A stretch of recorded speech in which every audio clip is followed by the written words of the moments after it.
शीतासिते जत्र तरंगचामरे नद्यौ बिभाते मुनिभानुकन्यके नीलातपत्रं but एव साक्षात् स तीर्थराजो जयति प्रयाग।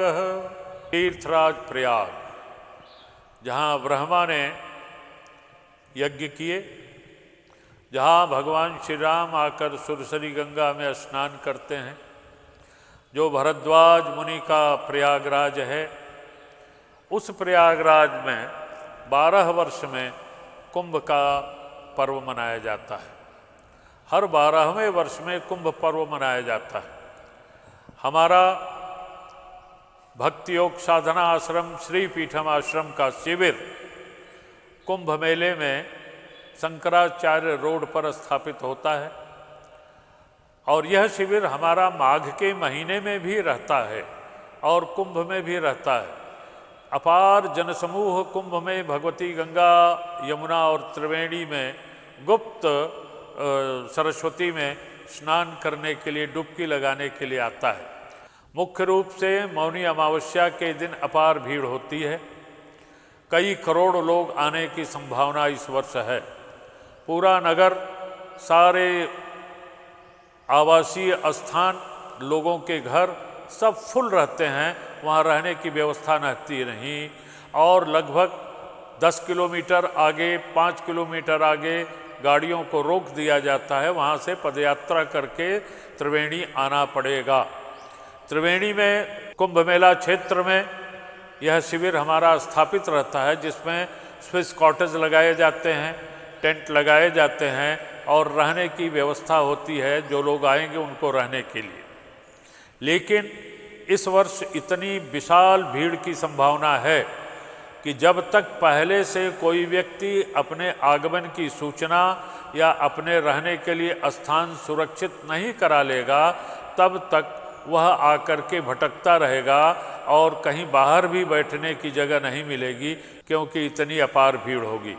हम अपने भक्तों से, चाहे जो जहाँ के हैं, उनसे अनुरोध करेंगे, उनसे हम कहेंगे कि वो आने के पहले अभी से ही अपने नाम इत्यादि लिखावें कि वो कितने लोग आएंगे, कितने दिन रहेंगे, क्या कार्यक्रम होगा।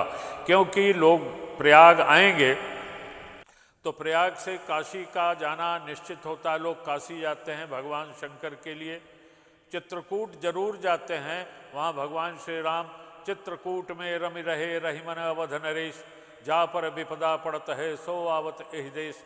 चित्रकूट जरूर जाते हैं। और अब की बार तो अपार लोगों की भीड़ अयोध्या में रामलला के दर्शन के लिए भी प्रयाग से ही जाएगी और लौट करके आएगी, क्योंकि वहाँ भी आवासीय व्यवस्था बहुत भीड़ के कारण नहीं हो पाएगी।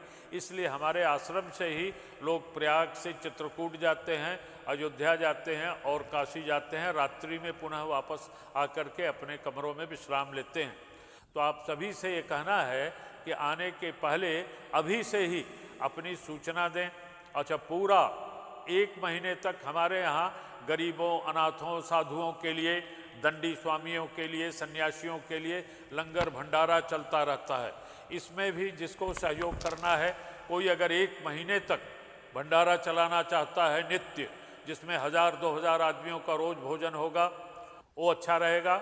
वो अकेले ही पूरा 1 महीने तक लोगों को संत सेवा करे, गरीबों की सेवा करे, उनको वस्त्र दान करे, उनको भोजन दान करे, वो हमारे आश्रम में सारी व्यवस्था रहेगी। हम सभी से ये कहेंगे, एक बार आप यानी इस कुंभ के 24 वर्ष पूर्व हमारे कुंभ में एक सज्जन ऐसे आए मेले में, उन्होंने कहा हमको यहाँ भंडारा चलाना है। हमने कहा ठीक है चलाइए। उन्होंने कहा नमक हमें नहीं खिलाना है, केवल मिष्ठान ही खिलाना है, केवल मिष्ठान। तो उस व्यक्ति ने नित्य इतने मिष्ठान बनाए, उनके गुलाब जामुन बनते थे, सफ़ेद वाले रसगुल्ले बनते थे, मालपुआ बनता था, हलवा बनता था, यानी केवल मीठा उन्होंने 1 महीने तक भक्तों को खिलाया।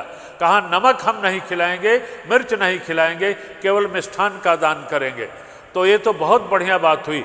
वो सज्जन आज मिष्ठान के दान करने वाले भारत में या भारत के बाहर भी न मालूम कितनी बड़ी बड़ी योजनाओं के मालिक बन गए हैं।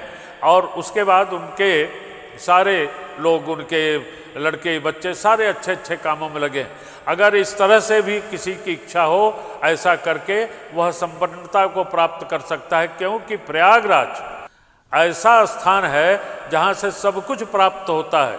और यहीं पर आकर के महाराज हर्षवर्धन अपना सब कुछ दान करके जाते थे, गरीबों को दे के जाते थे। तो यहाँ पर हम केवल इतना बताना चाहते हैं कि हमारा शिविर मध्य कुंभ में रहेगा, बीचों बीच रहेगा। आपको पहले से ही स्थान सुरक्षित करा लीजिए। कैसे? आपके लिए अलग से हम व्यवस्था करेंगे, टेंट लगवाएंगे या कमरे बनवाए जाएंगे, जो प्लाई के कमरे होते हैं, उसमें बाथरूम अटैच होगा, स्नान घर अटैच होगा।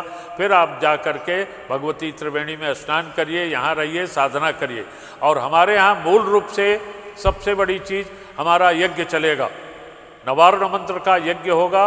9 दिन तक अखंड रात्रि, पूरी रात्रि यज्ञ होगा और पूरा दिन ओम ऐं ह्रीं क्लीं चामुंडाय विच्चे 9 दिन तक 24 घंटे अखंड नवारण मंत्र का जप चलेगा।